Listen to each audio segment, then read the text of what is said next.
The more you know yourself, the more patience you have for what you see in others. Eric എറിക്സന്റെ ഒരു കോട്ടാണിത്.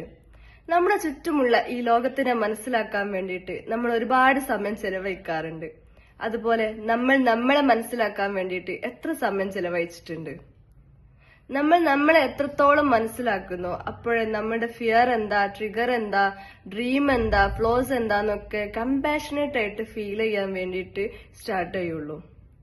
കാരണം നമ്മളുടെ മൈൻഡിനെയും ഇമോഷൻസിനെയും നമ്മൾ എത്ര ബുദ്ധിമുട്ടിയിട്ടാണ് നമ്മൾ മാനേജ് ചെയ്യുന്നതെന്ന് നമ്മൾ റിയലൈസ് ചെയ്യുമ്പോഴേ നമ്മുടെ ചുറ്റുമുള്ള ആളുകളെ നമുക്ക് ഭയങ്കര സൗമ്യമായിട്ട് അല്ലെങ്കിൽ ജെന്റിലായിട്ട് നിൽക്കാൻ കഴിയുള്ളൂ.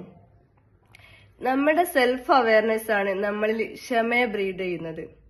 ഈ ക്ഷമയാണ് നമ്മുടെ ഹ്യൂമൻ കണക്ഷന് ഡീപ്പറായിട്ട് ക്രിയേറ്റ് ചെയ്യുന്നത്. അതുകൊണ്ട് ആദ്യം നമ്മൾ നമ്മളെ മനസ്സിലാക്കുക, എന്നിട്ട് നമ്മുടെ ചുറ്റുമുള്ള ആളുകളെ മനസ്സിലാക്കുക, എന്നിട്ട് ഒരുമിച്ച് വളരുക.